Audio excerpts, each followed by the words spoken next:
Okay sir. అన్న అన్న కొంచెం పక్కన అన్న, మీరు పక్కన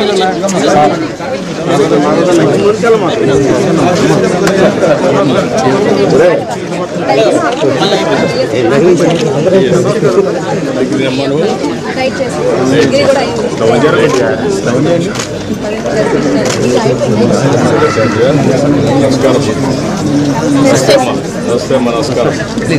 ఫోటో దిగాలమ్మా, పక్కరమ్మా, మీరు దిగారు కదమ్మా, కొంచెం వెళ్ళి.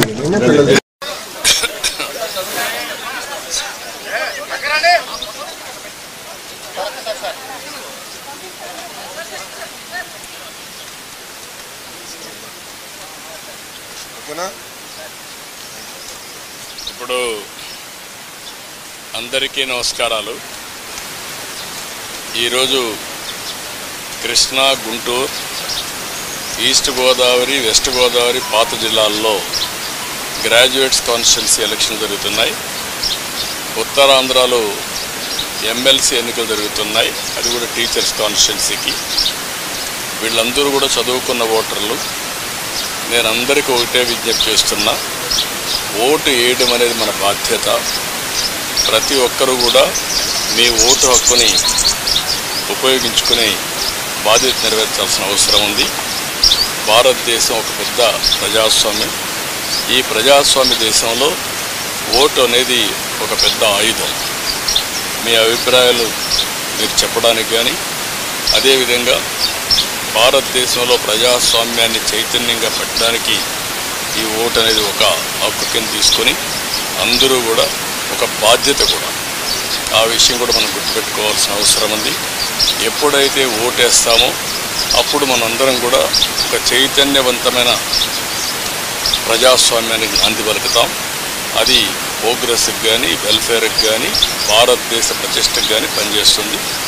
ఈ ఓటు హక్కు అనేది ప్రతి ఒక్కరూ ఉపయోగించుకోవాల్సిందిగా ప్రతి ఒక్కరికి విజ్ఞప్తి చేస్తుంది.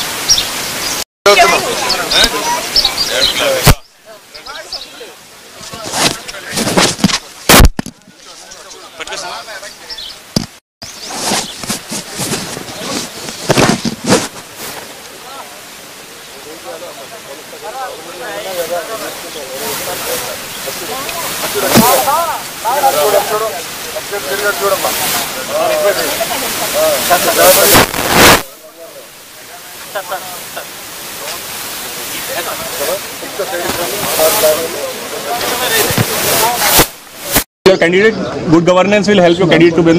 No, I am not talking elections now. I am appealing every voter. They are all educated.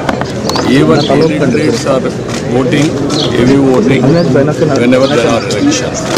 Even educated people has to vote. And also it is your right, also you are responsible. Sir, talking about saving democracy, there are several southern states opposing delimitation. I will talk all those things. This is not the time. Okay. This is the time where I am appealing voters to be more responsible, and also it is your right, and also it is your responsibility. On the three language policy, sir? All these things are done. Okay. Thank you, sir.